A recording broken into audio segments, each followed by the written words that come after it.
So Anand, actually, coming not so much from a technology point, but one of the things which many of them sell to is they take advantage of the new DPP, which is for the military, right? When you want to sell into the Indian military, there's a defense procurement policy. So the defense procurement policy 2016 is all for capital procurement, where and they have laid a lot of emphasis on technologies and companies coming out of India. But in your case of a service, you are looking not so much to offer it as a capital product, but as a service to people, right? So in which case you fall under revenue procurement, which has to be done on an annual basis. Now, revenue procurement does not have any clause added about indigenization. So, how do you see yourself competing? I mean, will you be able to compete because any of these other companies which will offer such services would be very expensive, or is there any other way in which you can compete in the revenue model? Okay. So the reason I said we're going against capital kind of buying was because in the civilian world, whereas the small hospitals do not have the necessary money to buy this. In whatever form, though we have developed all of this technology in-house, it still comes at a fairly big cost. And cost is a good player. In India, I think it has been proven, you don't make anything cheap. It's not going to sell. Especially in healthcare, it has to have its value for whatever it delivers, and it goes. So it's a difficult scenario business-wise in the civilian world to actually price it. Pricing becomes more important not just by intrinsic value, but where it's going to be seen. So looking at all these complications, it was natural for us to go into the revenue share model, which makes it mass deployable. Any small hospital says, I'm ready to do just a small amount, deploy and go into service. When it comes to defense, frankly, it's from you that I'm hearing the policies, because we've not been seeing how to do business with the defense. Now, we are not averse to selling it for the price point. Okay, price point is fairly open to us. It just depends on who has a deeper pocket to afford. That's all is the scenario here. So we're fairly open to see what is the best way to get into defense. It's not just that revenue share is the only method, annual revenue model we'll go into. Definitely for even capital purchase. It's something that we're open to. It's not our decision, it's actually the buyer's decision that is forcing us to go. Defense capital procurement is easier, right? So the other thing, one of the things I want to talk to you guys about was you are early enough that you need capital. I mean, you are building high technology systems, right?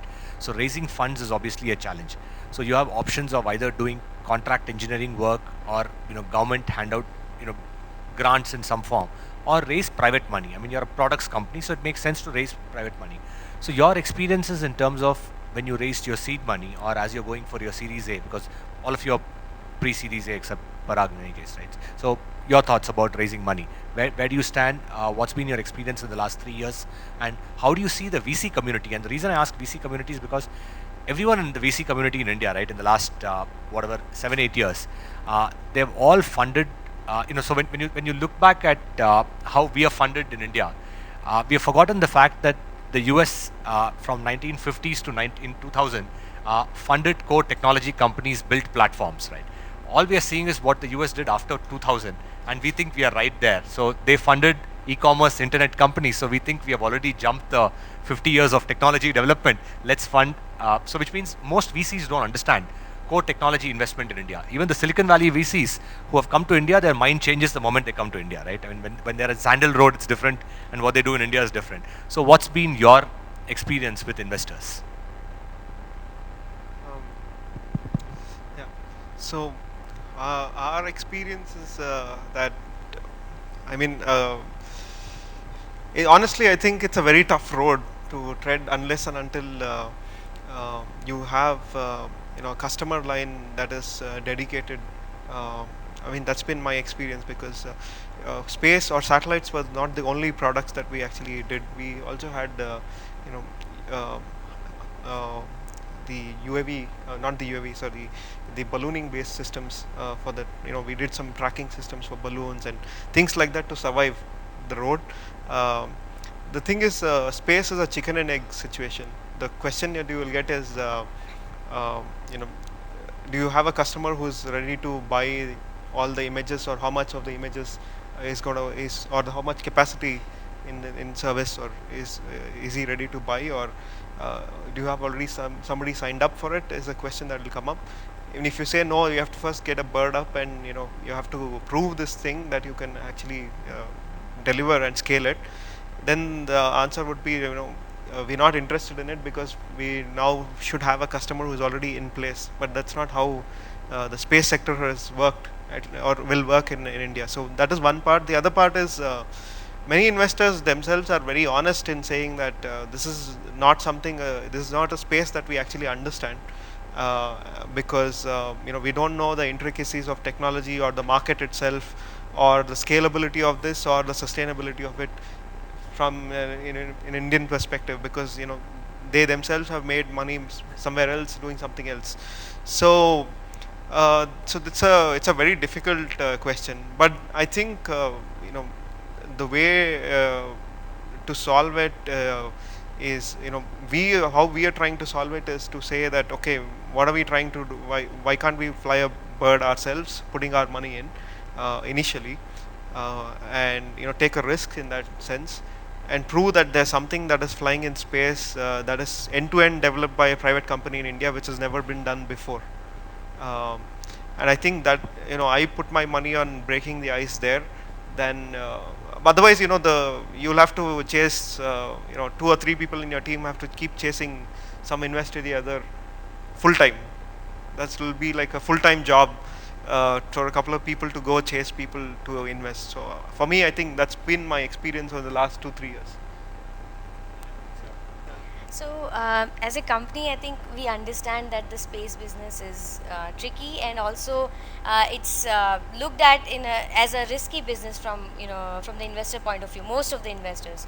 So what our approach has been is that we are doing our development in phases, and also raising money in phases. So in fact, what we want to do, or what we are doing right now, is we are developing a core technology. So we are creating the value up front, and that technology we want to monetize for ground applications.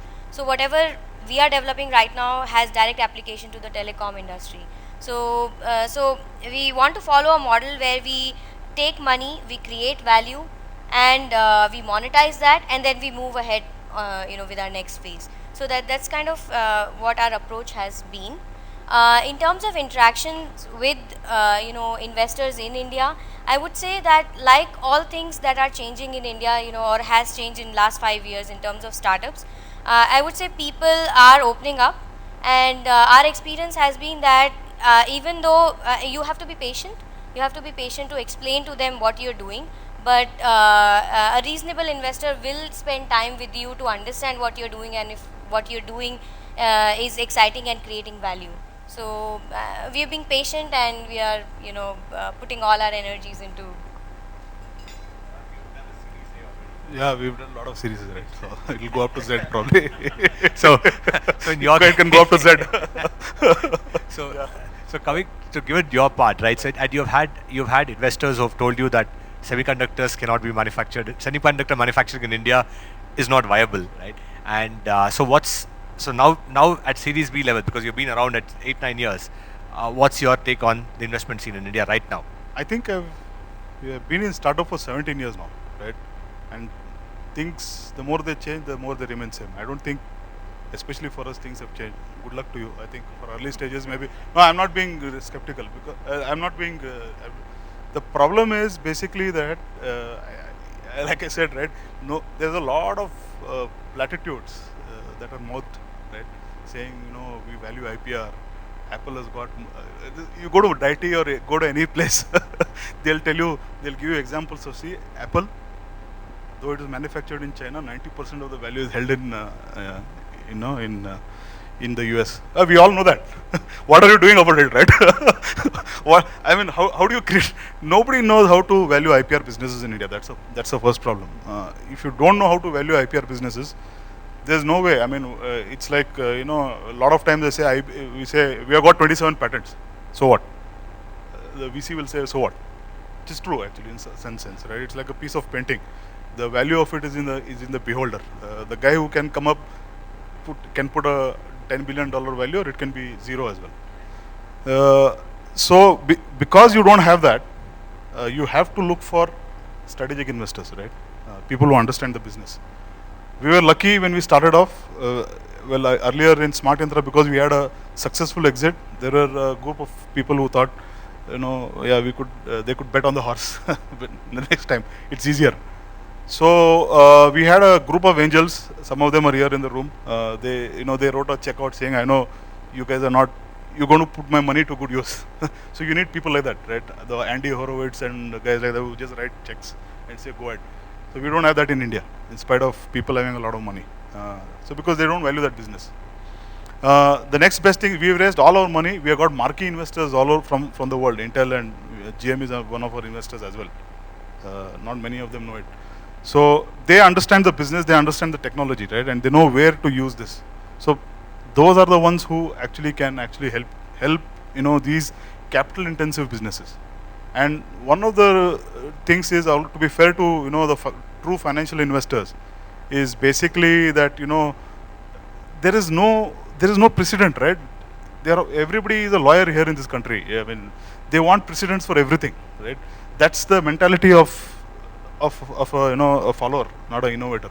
So that's been the challenge. Even now, but I think in the last few years, at least, there has been a change in the mindset that people are willing to look at it. So I think we need one success story, and then I think you'll have thousands of them. And how do you get that success story? And like I said, we have to have 500 of them before one of them really grows big. It's like the crocodile story. I give all these analogies, right? You see Discovery Channel, crocodile, female crocodile lays about 1,000 eggs, and they are all this small. There's a chance that 1 in 500 that one of them will become a 20-foot monster. So you need 500. So if you have 3, your chances of getting to $1 billion company very remote. So you need more of them. But your problem with this 20-foot monster is that the only ones they have invested in are companies which have become unicorns and then they become cockroaches, absolutely, right? So absolutely. Yeah, so that's what we pioneered the concept of. I don't know. I read a concept called cockroach startups. I think we pioneered it. I think a long time back. We'll survive any nuclear winter, right? So you have to do that, and then at the end of it, it's I think. It's a completely irrational process. Raising money is an irrational process. You don't get funded because of your technology. You don't get funded. You get funded because the guy thinks that you are capable of it, which is very different from the actual reality, right? So which is in some sense very funny. So you don't get. We should not get perturbed if somebody says yeah. Yeah. So. Anand I was talking to Anand this morning and saying that, what about raising money? Anand is like, I don't want to talk about raising money because there are people chasing me right now. so he's sitting on. So Anand, affordable healthcare diagnostics, right? I mean, and there are companies lots of companies which have taken off on healthcare. And the companies which have raised a lot of money on healthcare have nothing to do with healthcare in India right now, right? I mean, which are e-commerce companies riding on healthcare. So, in your case, you're building something of value. And when you compare yourself to GE, Siemens, and existing healthcare companies, investors must be flocking that because you're able to build a low-cost device. So, are you shying away from raising a large product round, or you want to take it in phases? Okay, so for a healthcare company, right, there's one extra phase, which is you need to be accepted. Technology alone is not sufficient. You can be whatever. If the community doesn't take you on, you can die. You can fairly die. How much ever money is pumped in is not enough. Good example is the blonde lady from US. She's shown what has happened to raising money. No, actually, see, but Theranos is not a good example, right? Because it's a but I'm just taking the fact that they had enough money to do whatever is required, but they can get into trouble. That's a healthcare company for you. Not falsify health reports. No, whatever. So whatever may be the reason, you just can't buy yourself through without the community taking in. So, yes, she should have been more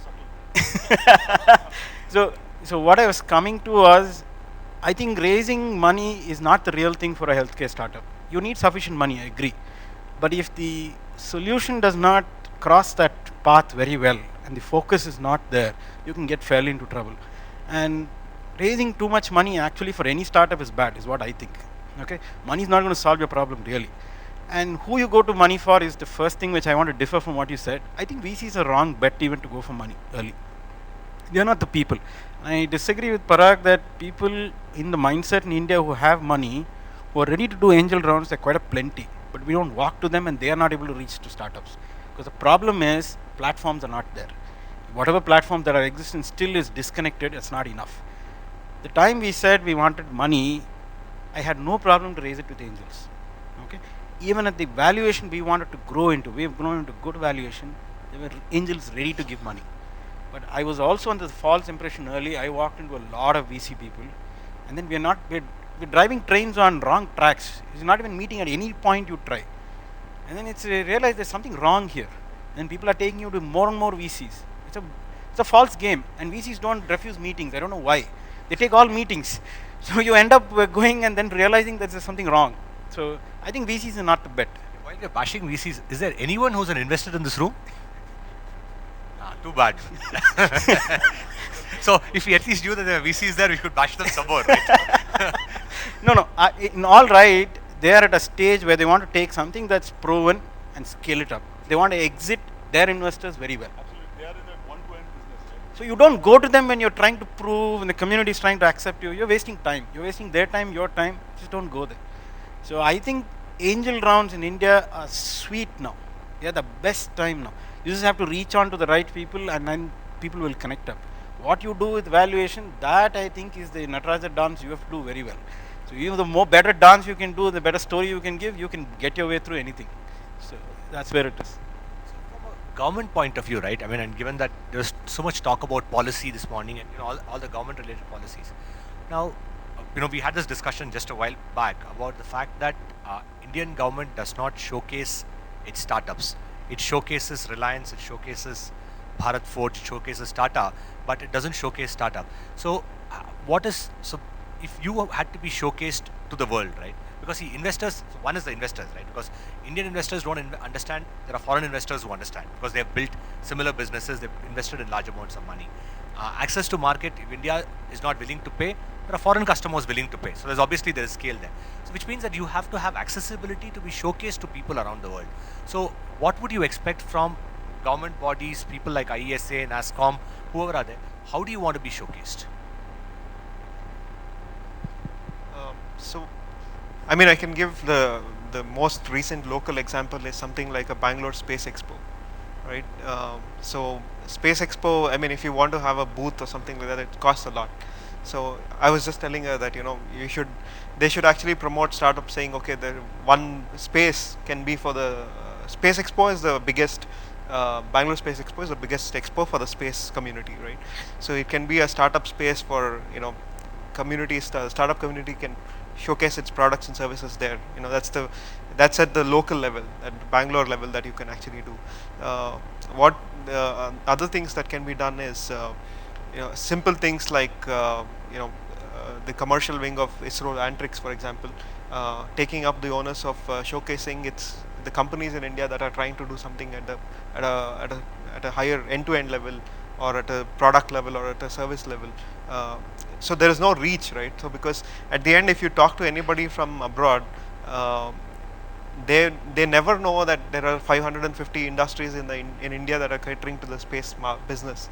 Nobody knows that. Everybody will say there's just one entity that we know. It's either ISRO or Antrix. So you need to change that at various levels. It could be conferences and showcasing products. It could be directory services. It could be a number of things where people actually do things. The other part is I think a large part of it will be also going to places like IAC. The International Astronautical Congress is the biggest space community event. There are 5,500 people who appear in these kinds of events, and there's hardly any Indian industry representation there. I think there's no Indian industry that actually showcases anything there. So there's only 2 or 3 decision makers from ISRO who end up in a panel there or something like that. So there's a reason to go connect. Even in a competition mode, if there is even a competition that, okay, today Government of India organizes a competition where the 3 best ideas or the 3 best startups or 3 best companies get to go with the ISRO guys to go showcase their product there or the service there. So these are things that you can do fairly. I mean, these are just off the top of my mind. So what I think is that what is needed is basically a dedicated effort from the government side, to a planned effort to push one sector at a time, to the global community. For example, if they are pushing the space sector, then they need to not just do one event, but showcase the companies and their technology to the global forum, at a very high level. And what Narayan is saying, basically, for example, IAC. IAC is the biggest conference for space, and a lot of countries not only participate, as space organizations, but also they take the companies or the private space industry from that country, to those conferences, and they will be together in it, together as a community, showcasing their country's capabilities. So that's what we need to do, as for particularly for the space community in India. We need to go together as a community to these kind of events. The Space, right? While when you're talking about events, the one of the things which was successful in space companies in the US, right, is the fact that a lot of the technologies which were built by NASA over the last 40 years, 50 years, many of them were hived out to these companies, and because NASA had a stake in it in some form, NASA showcased them, right? So you would see NASA tech briefs which will talk about technology. We don't see that happening in ISRO now, and there are two reasons which can potentially come, right? One is an obvious reason that fundamental technology was not built, a lot of it was assembly, right? Which is what a critical. The other is that the reluctance on the government's part to actually open it out and say, look, here are 10 fundamental technologies we have built in ISRO. ISRO cannot commercialize it because of its whatever mandate. I will give it out to private companies, and you guys go ahead, raise money, build it. So, does it happen? So I think there has been a change in that. In fact, last month there was a one-day conference at ISRO, where the agenda was to get all the satellite-related manufacturers, the whole community together at one forum. And what ISRO was proposing was that we will handhold you to become manufacturers of particular technology, end-to-end satellite manufacturing. We'll give you access to our technology, and you can compete. You can not only get contracts from ISRO, but also globally. You can go sell globally. So there has been a change. I would say yes, this was not there previously, maybe, but there is a change that is happening. But I think more importantly, in the US, for example, what happens is, in the space community there are a lot of early funding available for development of a particular technology. So for example, NASA puts out a lot of proposals that, okay, this is call for proposal, this is the technology that we want companies to develop, and there will be these small companies, almost startups, who will apply for these grants, and they will get something like $100,000 to $200,000 as a phase one money. They'll develop some technology, go back to them, they will be assessed, and then there'll be a second round of funding. So what they're doing fundamentally for their country is that they are developing technology, in the country, but also empowering the private sector to do that development, not just the government. So that is something that is missing from a space industry perspective. So my experience is that when you look at this technology transfer from space agency to the industry and so on, there are two models that are working. One is, if you publish that there are, ISRO does publish what are the technologies available for transfer. That they definitely do, but it's not published at what price, or what is it, so on. So the problem is, if today I want a particular piece of technology, that the assessment of that is not clear. So for example, if I want this bottle, they'll say, okay, this guy is going to take this bottle that we have actually developed the core functionalities, and they look at it from a market perspective and say, oh, this bottle has probably can be sold to 10,000 people. So potentially this guy will make $100 billion out of selling this bottle. So I should price it at at least 1 million. So that makes it inaccessible to small companies, because they cannot afford licensing fee of say 50 lakh rupees or 1 crore rupees for a piece of technology, which I might as well develop it in-house. So, but instead, if you can look at it from a royalty kind of model, that where technology is available for any and everybody as a private company. This thing we'll make it free, because this is developed out of public money. So it can be available for anybody and everybody, but we'll collect, actually do the collection based on a royalty model, that flips the whole idea. The problem there is that the current technology transfer policies will say to you that we don't do it that way because we believe that thousands of people will apply to this. If we do that, when we'll have the headache of paperwork of sorting of these thousands, that is the mindset to it. The second point is there's a cultural mindset of not addressing what is a startup or so on. In NASA or anything, they had the small business incubation phase because of the Small Business Innovation Act and things like that. But in India, if you go to any organization, even if you're a 2-person company or a 3-person company working out of your backyard, or 100-person company or 1,000-people company, you're an industry. So the word industry is universal. Even if so, these are two things that need to be kind of addressed and solved. So actually, coming to the SBIR or the STTR programs which were there with NASA, India right now is trying it a lot, right? So you have the new ones where we were just talking about it, where, and also the 10,000 crore early stage fund. Do you see that? I mean, just given our past history at deployment of those funds, see, the intent is always there, right? I mean, there's never been a problem. I mean, TDB was set up. There's always been money in the pool, but the deployment, people had to jump through hoops. Parag applied for TDB. It took him a year, when technically a year to get that money or get that loan. It shouldn't have taken that long. So what do you think can be made to speeden it up? And I think one of the challenges which people in the other side tell me is, it takes them that long because they are not in a position to evaluate the validity of the technology. Not just that, also it's the risk appetite of people who man these things, right? Suppose you take a guy who's been selling life insurance all his life and tell him to go and invest in a startup. His risk appetite is very different. So that's been the problem, right? So you can't give money to Canara Bank and say go. I mean, of course, it's they don't give it when you have collateral also. So that's the problem, and then you'll end up in all the problems that you have. There is no easy answer. I think the Prime Minister has said, right, maximum governance and minimum government. That has to happen. It's like there is good intentions, but the execution has to happen, and nobody wants to be accountable for it, right? So something doesn't happen. Say, for example, TDB, when we tried to raise money about 6 years back, it took me about a year on countless trips to Delhi and a lot of paperwork. And in the end, there are 3-4 committees formed. The committee, they are not able to get all of them on time. So you spend time for 3 years, 3 months go in that. And finally, when the money does arrive, right? When you do get the money, some of the requirement or some of the documentation is so difficult that normal investors will run away. So that's also the issue that we have. So I think, yeah, we're almost out of time. So I thought, you guys have any last words that you want to say?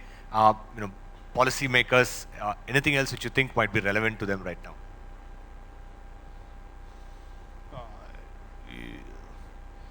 For startups, as many as is good, right? So the more the one, yeah, last words. Okay, oh, sorry. Okay. And, yeah, it is a statistical thing.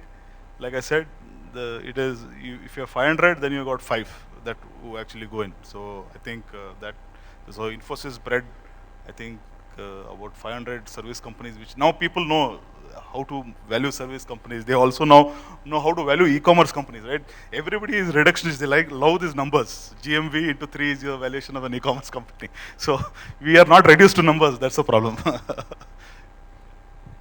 I have a feeling there's a bigger problem than just the money which you're mentioning. There's a certain disbelief that an Indian startup can do certain things which traditionally a North American or a Israeli startup would have done. It's I think the local mindset is more the problem than the international community. So I was on a dais where I was talking about a certain award. All the judge asked me is, are you sure some of the big companies don't have the technology you're talking about? I said, I am absolutely sure. So there is a sense of disbelief in him that you can actually create something. So that mindset changes, all the other things will roll out quickly. And just to add to that example, right? So DIT has this lovely scheme that they'll reimburse patents. So we have one of our patents that we applied for. and we again 3-4 trips to Delhi, and they pay half the money, and then there's a committee which will decide whether it's worth reimbursement or not. So the committee says to us is that, this is too fundamental. Somebody else would have thought of it already, right? So, but the US PTO gives us the patent.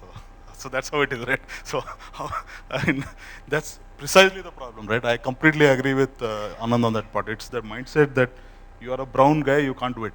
So I think that has to change. No, I'm not joking. I'm serious about it. See, the mindset is different in Silicon Valley. It's the opposite. If you're a brown guy, then you can do it. They want the tan, right? And we want to be fair. So Yeah. that's fine.